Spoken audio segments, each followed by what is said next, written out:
The Grace of Rhamsted. Zeke had been looking forward to visiting Rhamsted Castle, with its buttressed balconies lofting almost 50 feet over the crashing waves. He hadn't imagined he'd be dragged up the drawbridge in shackles. He found it hard to appreciate the ancient bas-reliefs that lined the throne room with cold iron digging into the skin of his wrists and ankles. Even so, it was impossible to miss his cousin's unusual additions. Elegant landscapes had been replaced with paintings and sculptures depicting the finer parts of the human form. To put it lightly, other pieces of the castle's original decor had been defaced, painted over with band logos, or just blacked out to give the new additions a sleazier backdrop. "I hope you assholes realize who you arrested," he muttered. "My cousin Grace isn't going to be happy you treated me like a common criminal." The guards wilted under his anger as they'd done several times before. "Sorry, we have our orders," someone said, not meeting his eyes. "Please don't take it that way, sir. We don't mean anything personal, but Grace is the one who sent us." The guards didn't release them, and soon enough they had reached the throne. Malik Moretti paced back and forth behind the throne as they approached, looking less together than they'd ever seen him. His hair was frazzled along the edges, and there were deep bags under his eyes. Grace looked a little more composed, though there was something of terseness as she spoke. "Idiots!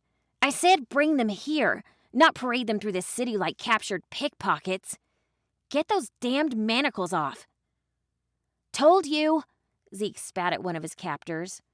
The guards bowed, and with a few clanking sounds he was free.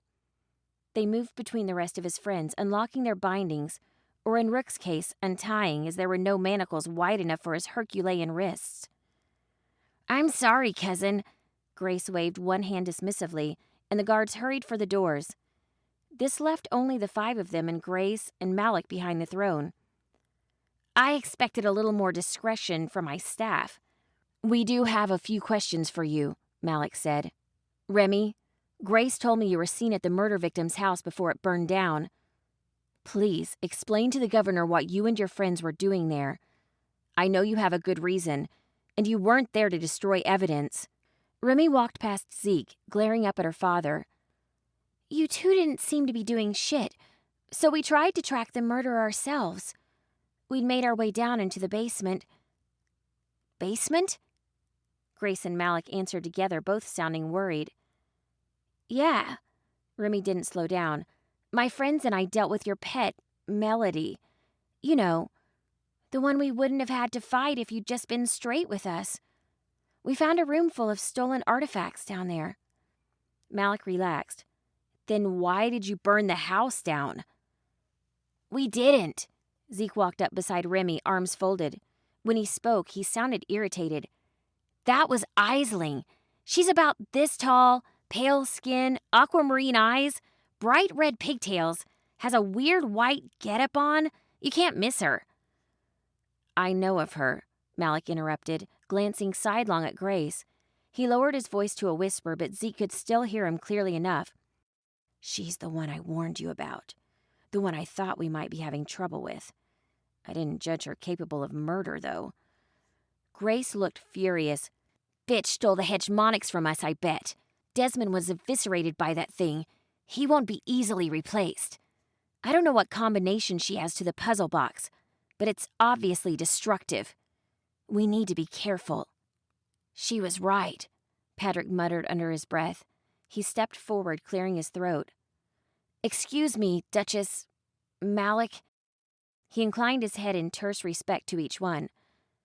"Forgive me for asking, but what do you two mean about we and us? It's no secret what Malik represents in his town, but our appointed ruler couldn't have anything to do with him."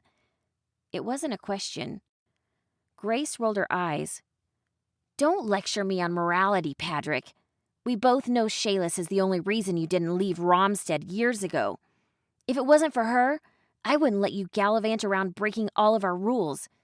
Any protection Aisling had from being your friend has run dry." Patrick bristled, apparently struggling to form a response. Grace spoke first. "Have you asked whose investments help fund the demiurge? If you knew what some of my other relatives had done with their lives. Present company excluded, of course. you might see Rhamsted differently. If you had been here when I inherited a shack and made it into a palace, maybe you wouldn't be so quick to judge." Malik nodded his agreement.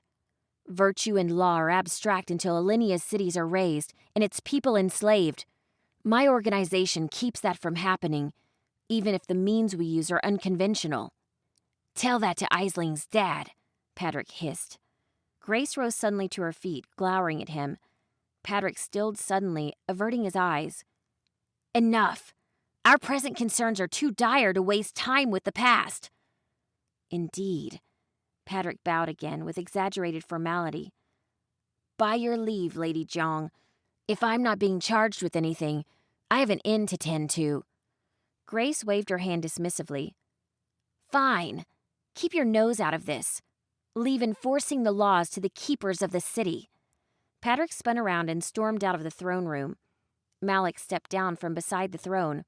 "If you don't mind, Grace, I would like to get my daughter to safety as well. I couldn't imagine what I would do if anything were to happen to her." "Of course." "Dad," Remy squealed, pulling her hand out of reach before he could grab it. "I can't go home. We have to track down the killer. Nightingale—" "I wouldn't worry about that." Grace sat down again, propping one leg up on the edge of the throne. "The princess won't be leaving this castle. Your friends will be right here until I can get word to King Balthazar. It would be absolutely irresponsible of me to leave good family and friends out and vulnerable during a time of such uncertainty." "What if I tell Balthazar about all this?" Nightingale didn't know what else to say, so she resorted to threats. "Do what you must," Grace hissed. Then she snapped her fingers, and at once a dozen of the City Watch filed back into the throne room. They made certain Grace's commands were obeyed.